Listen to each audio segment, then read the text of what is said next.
Okay, it looks like we're on.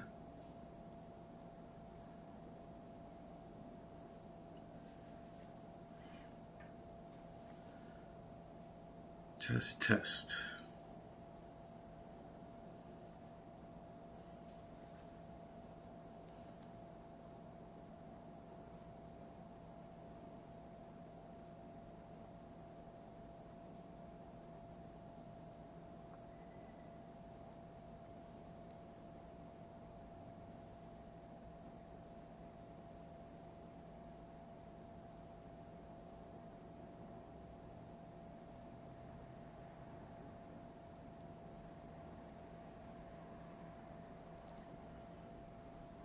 Okay, test, test, test, test. Seems like the mic is still a little bit too hot.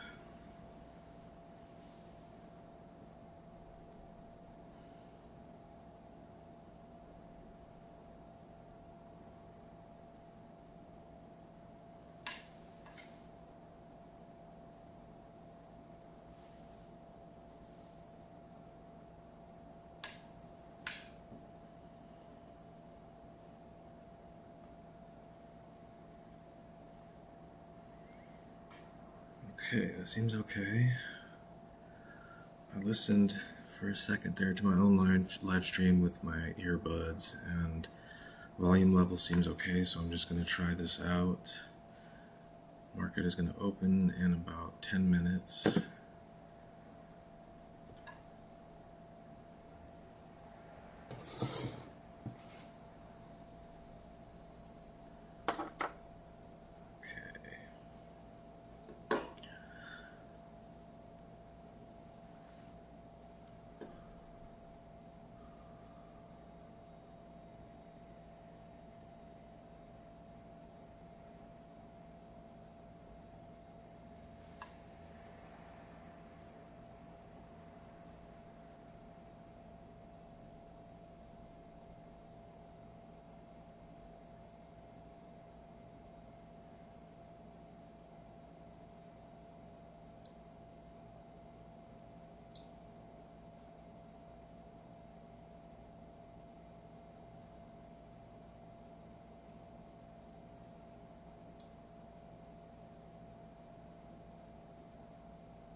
So on the daily, this is still that gap from, what was this, like end of October? Yeah.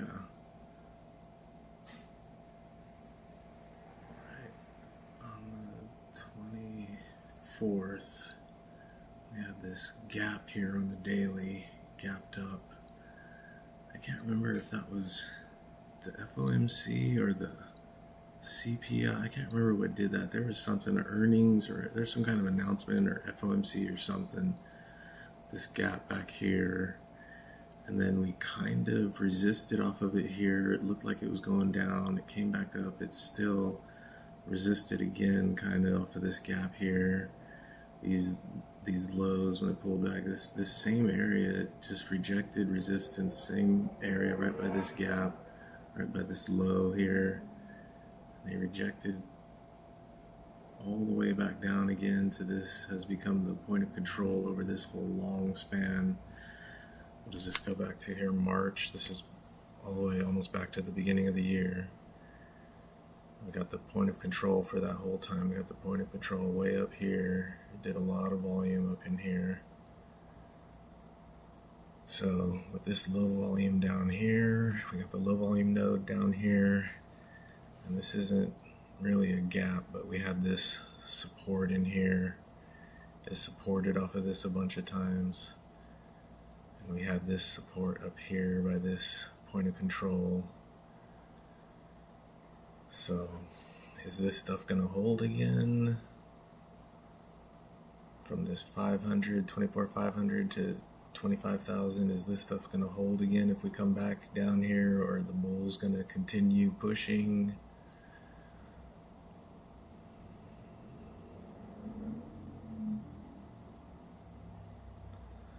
Let's check on the hourly.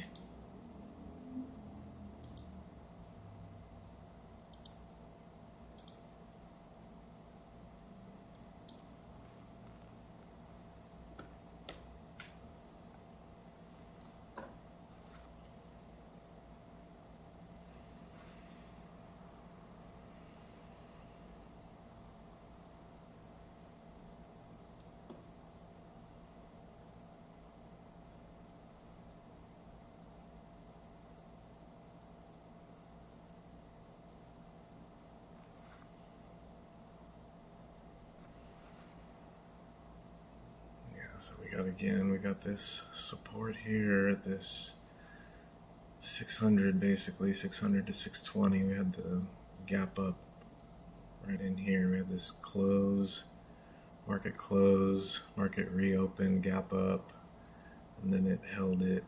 The next couple days on the holiday here, it held it.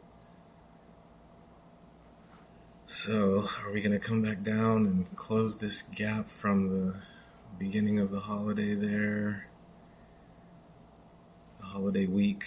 Are we going to close this gap down here, or is it back up? I mean, the trend has been up. The trend has been up for a few days.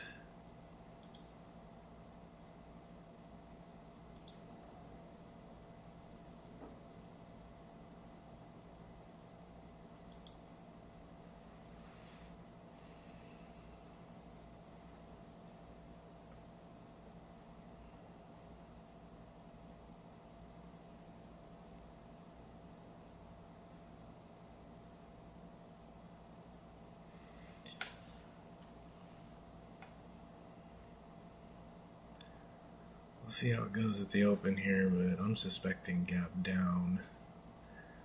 I think we're going to start seeing sellers coming in. We'll see. Still the holiday.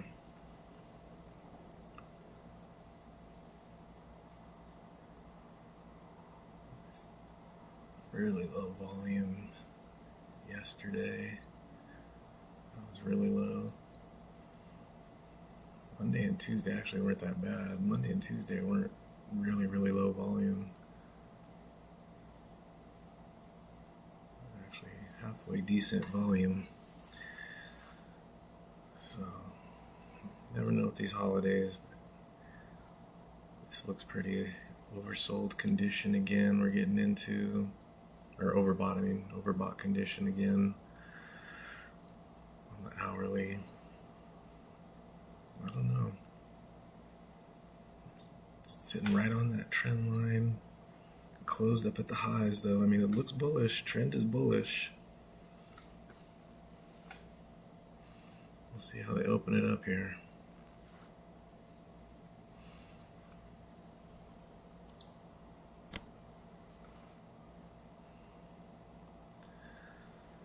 So it's just kind of some of the things that I use on my chart. We've got the red and green changing line here is our volume weighted average price VWAP. Some people say VWAP. I like VWAP. The yellow line, so I think simple moving, I can't even remember. What is it? Simple moving average or exponential moving average? I can't even remember what I was using. It's the EMA, the 21 EMA. We've got those pivots, the VWAP, of course, volume profile. Down at the bottom, down there is the cumulative delta. I like a price line to go across the whole screen. You can see what the price is touching back in the history also. And one trick for anybody that doesn't know on NinjaTrader, this is a trick. If you erase the label in here, you won't see all of these up in your corners of your panels that you open up. That's just a handy thing I found earlier. Suggestion I heard from somebody else online earlier about having a cleaner looking screen if you don't like all the labels up on top up here on Ninja. You can delete the names on each. You have to go to each one and under label delete it, and it will look cleaner in my opinion if you care about that. So yellow line 21 EMA VWAP. Here's the open right where we left off, already pushing up a little bit.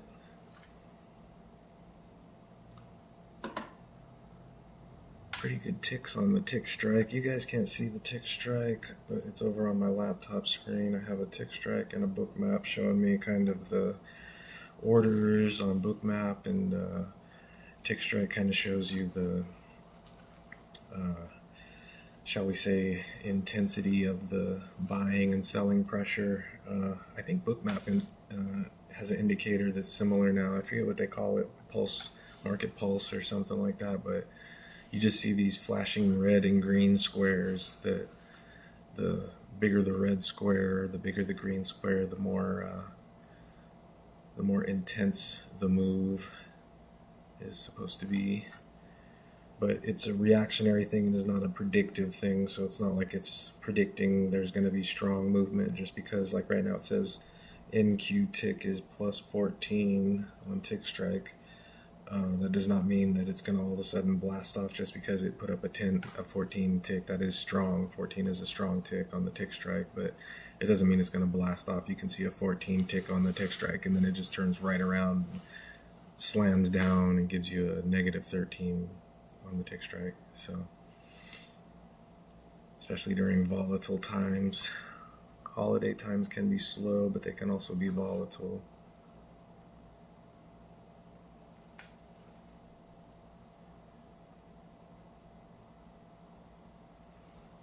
So book map is real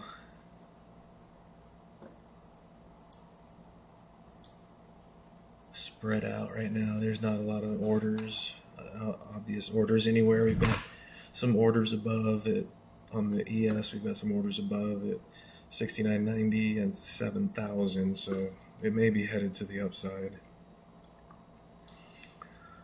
We may be pushing up back up again.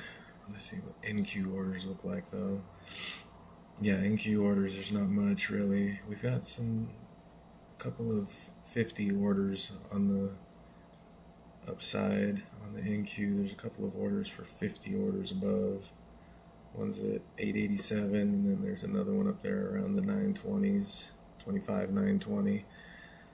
So a couple of 50 orders above, not too many big orders below. There's this 51 order down below at 25, 860. So usually if you see more orders above, it's obviously not guaranteed, but market's likely to go up there. It's likely to act like a magnet and go up there and fill those orders. So right now it's looking like there's a little bit more on the book towards the upside. Might be looking for a long, but I'm not jumping in here. Only 3 minutes into the open, so I'd rather watch for a bit and see what they want to do. This is just the slow holiday time. It's probably just chopping around still. I'm just going to hang in there and see. But as for my strategy, yeah, I usually like to look for longs if we've been in the uptrend. Say we get the pullback down to the VWAP, the value area high, that's this shaded area here. We see this has the darker shading here, and this is the more opaque, or see-through, sorry, this is the more see-through section, this is the more opaque section, I guess is how they do it. This is the value area in here. This is where the average business was conducted, the majority of the average business was conducted. So yeah, if it gets back down in here and it wants to hold anywhere from this 810 to 840, anywhere in this stuff in here, and it looks like it wants to hold again in this stuff. I'd be looking for a long in here, and then again down here, if we're hitting this stuff and it's not really reacting well and it's pushing down further, I'd be looking for it to react again when we get back down to these lows from yesterday. And then we also had on the low from the other day, we had this same right in 600 something, 630s, 615s down here. We had these same lows from the other day. So if we can get back down through this 800 stuff up here, there is a chance we could go all the way back down into this stuff and look to close that gap. But being that it's the holiday, I wouldn't really expect a big move like that, especially on the overnight, the Asian session, the London session. Wouldn't really expect a big move back down here to close the gap tonight, but anything is possible with these crazy markets and these crazy times. Don't ever think you know what the market's going to do. I've done that plenty of times. That's one of the main reasons that this channel is called Failing Trader. I'm still learning how to not impose my will upon the market and how to go with the market rather than tell the market what I want it to do.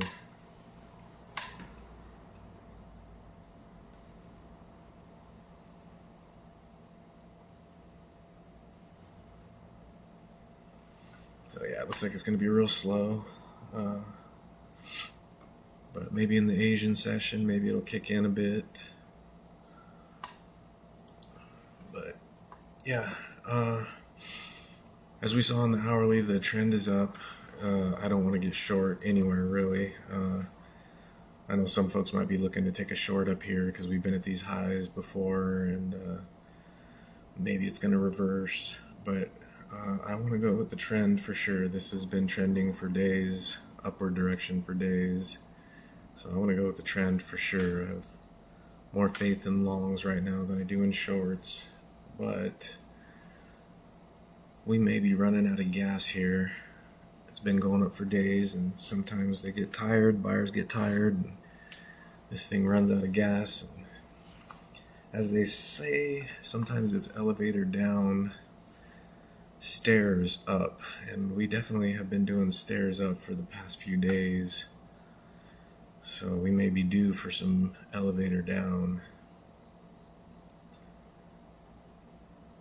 But yeah, as of right now, those orders above are still looking like they're calling. Looks like the orders above are calling for the market. We shall see.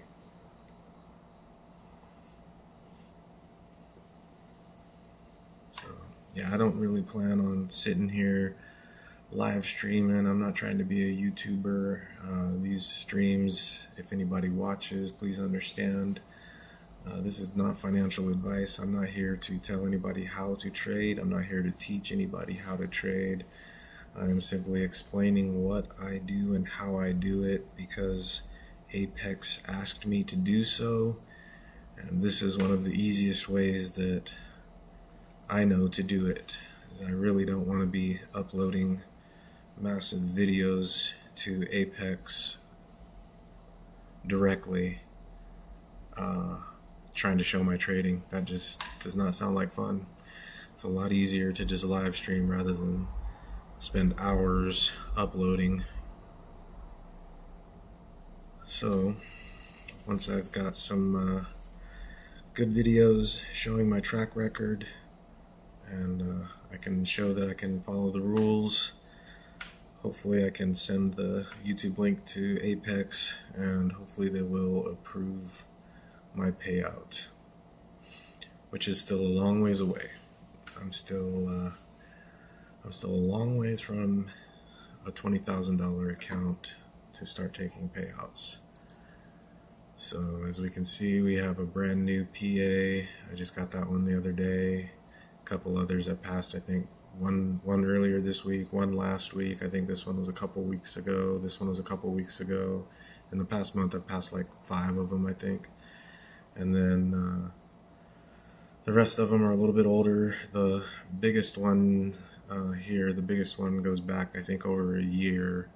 I've been up and down and hanging on with these two here. These two go back over a year, I think. But been hanging on and building them up and down. And luckily, I haven't blown these guys up. I've blown up plenty of others. I think I just started PA 34 the other day. I think it was my 32, 34, I think. I don't know, whatever.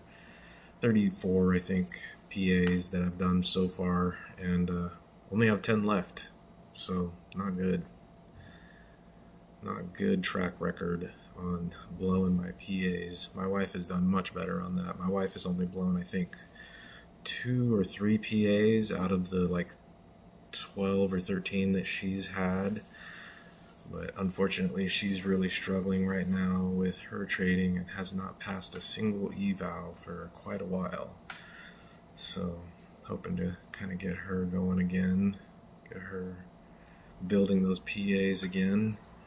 She's been kind of spinning her wheels these past couple years. She can only trade part-time because she has still a full-time job. I have a little pool business that I'm getting too old for, and I can juggle my schedule, so I'm able to trade much more than she is. So I've done a lot more accounts than she has. I've been through like, I think 180 evals or something like that. I think I'm like on 180 on my evals over the last, whatever it is, 4 years. I think Apex has been around. I've been around with Apex since the beginning. I think so. It's like 180 total evals, only passed like 34 PAs out of those. But a lot of those 34 PAs, a lot of those were just in the last couple years here. The first couple years was a lot of frustration and failing and just not having a clue.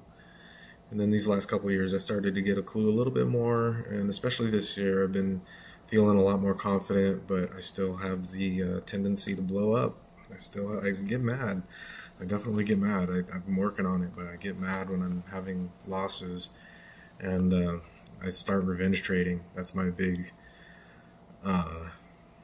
bad habit that I'm trying to break to maintain my accounts and not blow up my accounts. That's pretty much the reason I blew up every account, whether it was an eval or a PA, was take a loss or two, take a couple losses and be in a bit of a hole, and be upset about being in a hole, and then sizing up too much, trying to get it all back, and then just not caring, and oh well, just let it go. I've already dug a hole. And so now that I'm in for 10 micros and it's going against me and I'm down another 500 or 1,000, and I've only got 500 or 1,000 left to go until I fail, this kind of mentality, I've done that over and over and over, and I keep telling myself I'm not going to do it, and I keep doing it. I've done it many, many times, evals and PAs. I just did a PA like that just the other day. I had just passed a eval, got a PA, started losing on it right away, got mad, blew it up. I think same day, first day or second day. It was almost, I think it was right away. Just blew up the PA right away. It was ridiculous. I was just, and it just furthers my anger. Of course, I get more mad at myself. You know, it's like a spiral. It's like a death spiral or whatever. Get mad about the losses and then make more losses, and then get mad at myself for being so dumb and breaking my rules and breaking, my promises. And I keep telling myself and trying to push myself and swear to myself I'm not going to get mad about those losses, and I'm going to stay strong and trade positive. I still struggle with it. I still get real mad sometimes. Not as much as I used to, definitely, but it does still hit me sometimes. But yeah, it's probably, 80% better. I'm probably 80% better about managing my emotions than I was even just a year ago, I would say. So this was a good year. This for the development and the growth, and all my accounts are positive. I built up positive accounts. I blew up some, of course. I blew up several. I passed a bunch, but I blew up a bunch of PAs. So definitely not where I want to be. Definitely still a work in progress, but the progress that I made is visible or observable or obvious or whatever you want to say. It's there. The numbers are there. So I just have to stick with it and keep the positive attitude, positive mentality, and don't be hard on myself. Don't be my own worst enemy. Looks like buyers are starting to step up a little bit here. S&P actually broke the high pretty nice there. S&P broke the high by like 5 points. So buyers may be coming in. I definitely don't want to get long up here. I want to wait for a decent pullback before I try to get long.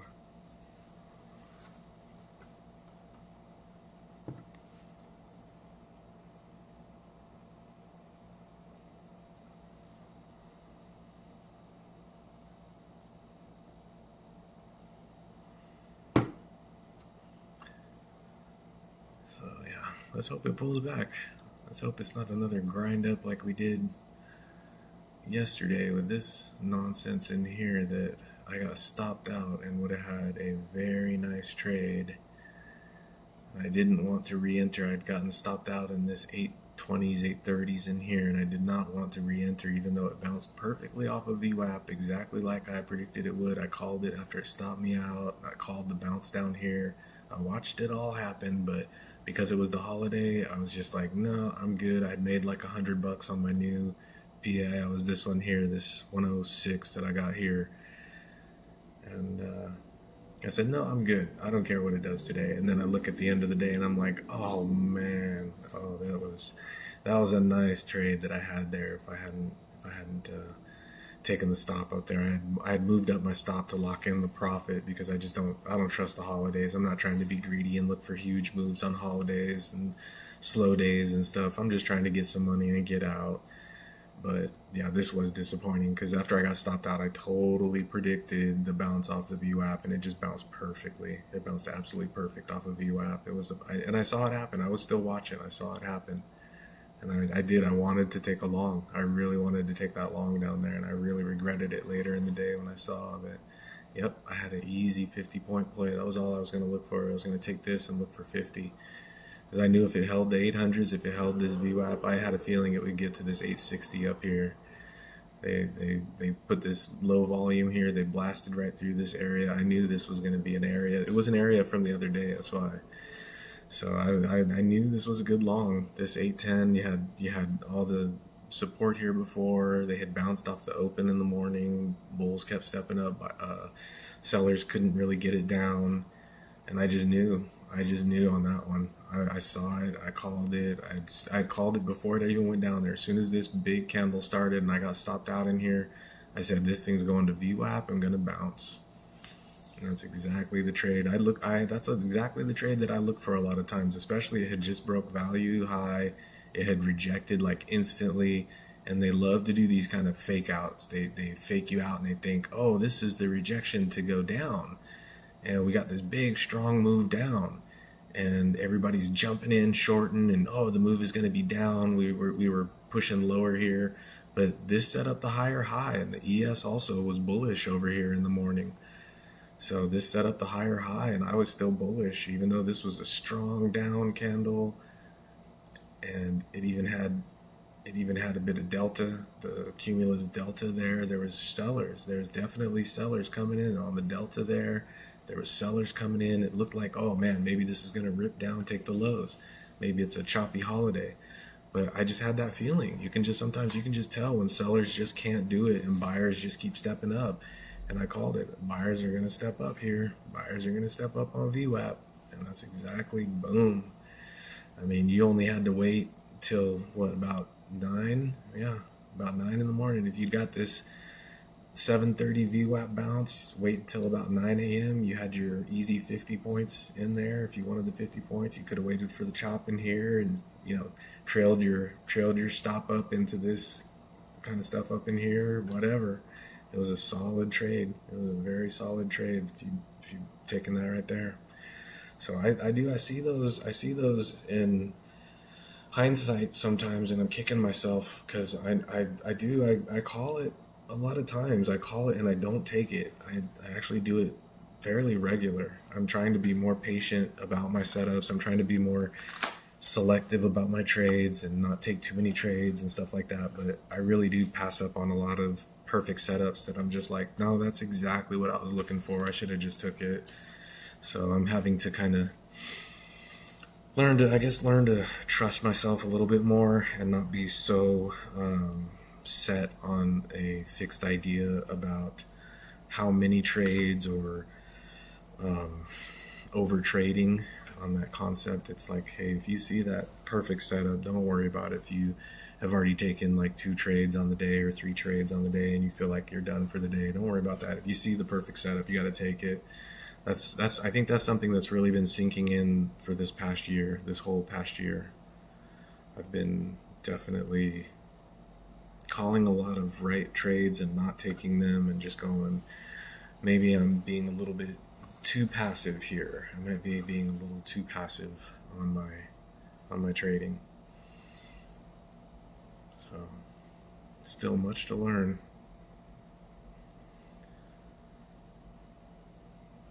Yeah, we're still just kind of chopping around. It looked like they might push, but then ES came right back into the yesterday range. NQ barely even broke out of yesterday range. So, yeah, it looks like it's probably still just going to chop a bit. It might grind up. It might be a grind up. But, yeah, I think I'm going to go ahead and cut it off here. And then if I see something forming that sparks my interest and I'm going to take a trade, I'll talk about it.